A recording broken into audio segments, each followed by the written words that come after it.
The Joe Rogan Experience. How do you feel in your sober October? Like, what are the biggest differences that you notice, or do you notice any? I feel great. Yeah. Yeah. Do you feel the booze is what gets you. Booze slows you down. Definitely. For sure. Like, I feel way better without a couple of drinks, but I like a couple of drinks. I enjoy it. So it's like the balancing act of. I wish I could have a couple drinks. Yeah. I don't see the point. You want a bucket. I just don't see the point. It's like decaf coffee, or you don't I'm like, see what? the point of a couple of drinks?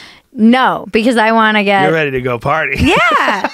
And I was saying this, before we came out. I'm like, I wish I could just smoke weed, because I did that so for most of my 20s, I did everything to avoid having to get sober again, and a lot of my 30s. And I definitely was trying to like manage it. And there were years where I just smoked weed and didn't drink. But what happens to me is that it'll be a gorgeous day like this, and I'll be down in Venice, and I'll smoke some weed, and then maybe I'll get a little racy because the weed is racy, and then I'll want to balance it out with that gorgeous looking hef from on the waterfront. And next thing you know, I'm doing lines in the townhouse. Like, that's where it goes every time for me. Do you think that there's like a well-oiled groove that's in your brain that once you get some substances in there, like, woo, I wonder what to do here? I wonder what it is, because it's interesting, because so many this is why I love like 12-step, because no one fucking wants to be there. And they're some of the funniest places ever. And then I'll hear people come talk about like 12-step and how it doesn't work and blah, blah, blah. And I'm like, it works for a lot of people. And every time I go, I get to listen to like essentially some fucked up story that turned into a miracle. Like some guy who was like, and then I had hookers, and then I was jailed, and then now like, and you've been sober, and you're like an upstanding, like these rooms are filled with people who would be menaces to society, myself included. I came out of a blackout driving on the 405. Yeah, it was one of the hands down most terrifying moments of my life. Whoa. It was, and I had been at Universal Studios, so I had driven all the way from Universal to the 405, getting on the 10. You didn't even know how you got there. I had no recollection. Apparently, I had been out with a bunch of people, and I got scared when I was at the bar because there were these guys following me around. I was out with a bunch of like poker high rollers. And I made alcoholism look amazing. You know what's crazy? Like, people but they were security guards. I didn't know this. People love it when you can get off drugs. Like, that's one addiction that people take very seriously, and they're happy for you when you get off of drugs or alcohol. But if you get off of gambling, nobody gives a fuck. No. Gives a fuck. Well, some people do. I mean, it's funny because I've helped 4 people quit smoking weed in the past year, and it is gnarly. And part of the problem, I know you give me this. Face. I know. You don't want to hear it. But these are people who were really addicted to it, and they couldn't stop. Physically or mentally? Well, I think the physical part you get over. It's just that they wanted to. It's insidious because you get laughed at. They wanted that fuzzy distance. Yeah. The fuzzy distance. And it's easy. And it's like, for me, what I noticed was that it was like this weed glass kind of ceiling made of smoke. And once I quit smoking weed, I was suicidally depressed for 2 years. Like 2 years. 2 years? I smoked for 20 years in my developmental teenage years. I don't think I had any. It took you 2 years to get. I mean, it's an oil. Straighten it out? I think it gets in your fat. Well, I hear that before, too. I don't think there's any real logic. No, I don't to think that. there's any science. No. I just know from my experience that it took me a while to like get back online. Got it. And I felt like I was having a hard time kind of boosting up to like where I'm naturally like a I wake up and I'm like tra-la-la, but for the 2 first years I got sober, it was gnarly. It was ugly. I think there's different people. I mean, I'm just joking around about them not being addicted. I think there's people that get addicted to a lot of things. Well, what's the problem is that people don't take it seriously. Yeah. So they'll be like, oh, yeah, that's not a real addiction. Well, because it doesn't kill anybody. So when someone says that I'm addicted to pot, you're like, get over it. But it's like you don't do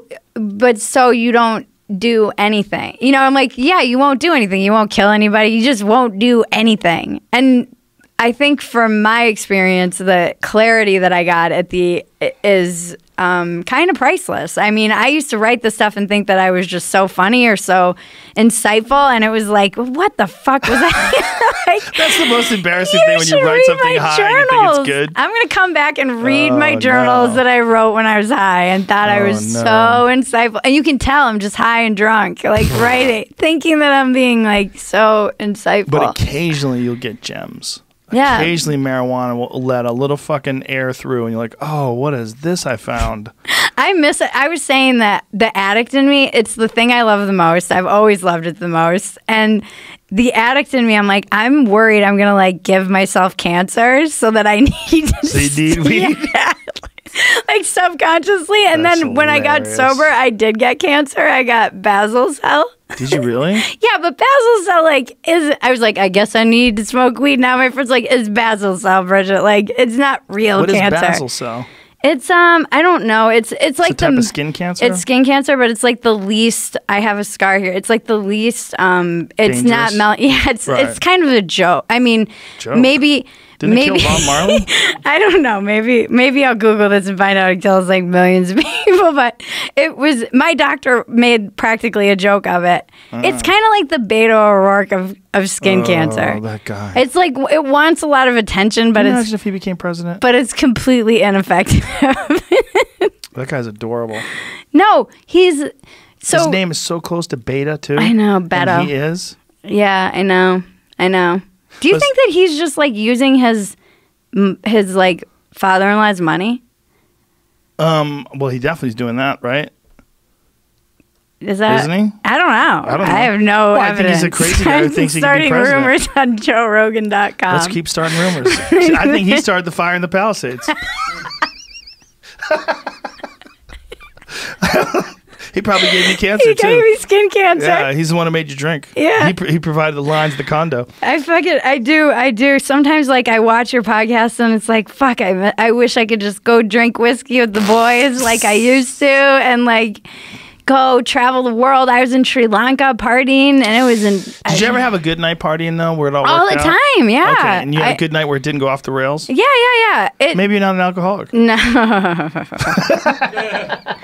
I do a whole stand-up routine about how when I quit drinking, my family gave me like a reverse intervention because my family's also there's a little cute aunt. No, it's like an Irish Catholic huge family. Right. It's just part of the culture. Right. And they were like, "We're worried about you.